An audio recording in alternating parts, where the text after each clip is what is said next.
Russell Tovey has a new gay film out, Drag Race UK auditions are open, and an airplane filled with shirtless men?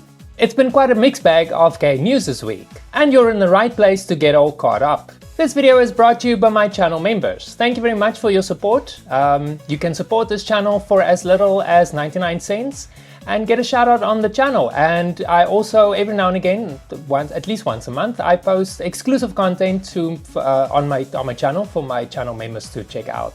So you don't have to do that, but if you want to join, click on the join button. But for now, let's head over towards Rainbow and see what's new and happening in the rainbow world of entertainment. I'm here to bring you news to make your day. Entertainment news that is really gay.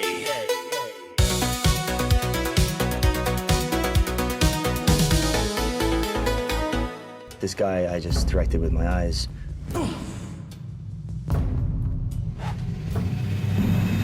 Police me! What did I do? Against the wall! Under arrest. First up, Russell Tovey stars in the new romantic thriller Plainclothes, which just hit theaters and it's already turning heads. The film is set in the mid-1990s New York and follows a young undercover cop named Lucas, played by Tom Blythe, who's part of a sting operation targeting men in public restrooms for indecent exposure. Things get complicated when he develops feelings for Joe, an older mechanic portrayed by Tovey, forcing Lucas to confront his own repressed sexuality amid the era's homophobia and shame. Critics are praising it as a haunting slow-burn drama that captures the raw cost of living and hiding during that time. The New York Times called it a film where queer desire doesn't just simmer, it combusts through duty and longing. If you're into thoughtful thrillers with a strong LGBTQ+ theme, this one's worth checking out. It's a fresh take on a pivotal era in history. What's going on? I don't know.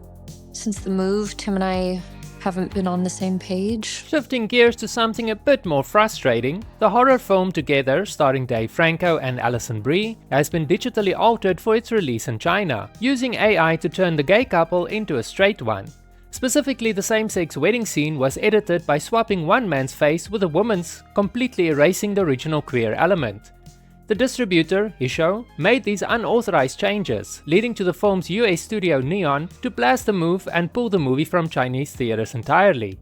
Alvin is from Taiwan, but Jim is from China, and unlike heterosexual couples, cross-straight gay couples are denied the right to marry. This kind of censorship is a real setback for representation. In a country where LGBTQ+ content is already heavily restricted, altering stories like this reinforces heteronormativity and silences queer voices, making it harder for audiences to see diverse relationships on screen. It's especially disappointing in horror, a genre that's increasingly embracing inclusive narratives. Viewers in China have voiced outrage online, highlighting how these edits undermine the film's integrity. Hopefully, this sparks more pushback against such practices. Stories deserve to be told as intended. Surprise, Sydney.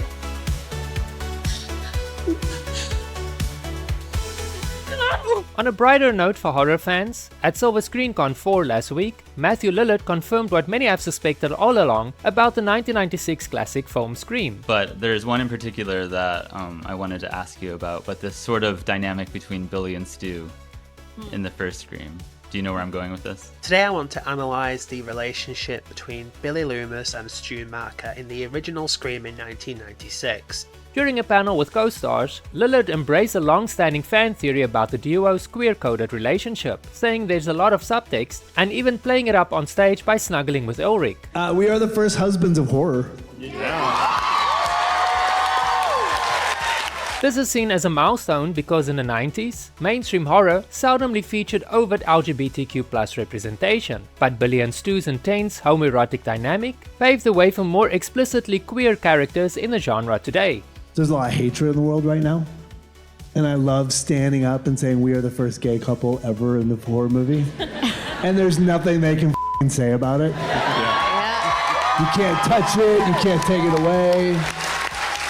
So Lillard's nod feels like a fun validation for fans who've suspected this for decades, and it's a reminder of how horror has evolved into a more inclusive space. Actually, you prefer the term psychotic. We'll never get away with this. Oh no. Vietnam has won the Intervision Song Contest in Moscow, a Soviet-era competition resurrected by Russian President Vladimir Putin. Russia's relaunched Intervision Song Contest, a Cold War-era rival to the Eurovision, wrapped up in Moscow, and it was won by an openly gay Vietnamese singer, Duc Phuc.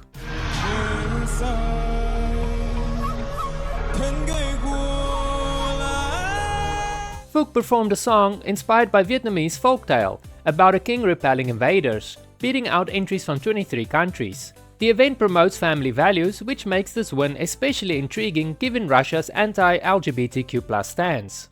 For gay representation in Russia, this could be a subtle shift or at least a highlight of irony. Having an out singer triumph in a state-hosted event might open the doors for more visibility. Phuc, with his massive following, brings a fresh voice to the stage, and it's exciting to see international queer artists succeeding in unexpected places. Gentlemen, start your engines and may the best woman win. If you've ever dreamed of strutting your stuff on TV, now's your chance. Auditions for RuPaul's Drag Race UK Series 8 are officially open. World of Wonder is calling all UK queens with charisma, uniqueness, nerve and talent to apply via the website before October the 17th, 2025. Season 7 premieres soon, but they're already gearing up for the next batch of fabulous talent. This is your moment to shine, whether you're a seasoned performer or just starting out. The show has launched careers and created icons. If you've got the spark, go for it. Head over to worldofwonder.com/casting and make it happen. You might be the next UK superstar. And now, a wild story from the sports world. AS Monaco's football players ended up stuck on a plane in just their underwear after the air conditioning malfunctioned and turned their flight into a sauna. What's better than flying?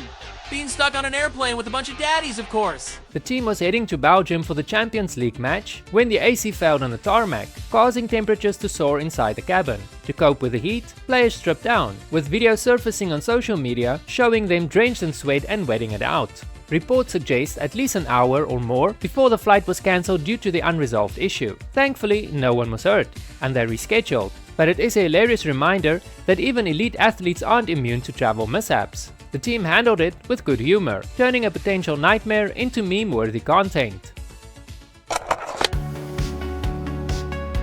Let's wrap up with a story that's stirring debates in the film world. A new Spanish-language drama called The Captive is reimagining the life of Miguel de Cervantes, the legendary author of Don Quixote, as a gay hero during his 5-year captivity back in 1575. Directed by Alejandro Amenabar, known for films like The Others, the film explores a hypothetical romantic affair between Cervantes and his captor, the governor Hassan Baja. Amenabar defends the creative choices, noting that they add a compelling layer to the story and highlight lingering homophobia. It premiered at the Toronto International Film Festival and is out in Spanish theaters now, with no US release date yet. This bold take on history is a reminder of how queer lenses can refresh classic tales, and it's got everyone talking. This film is definitely one to watch for the mix of myth and potential truth. Have you seen my video about the top 10 non-stereotypical gay characters in TV?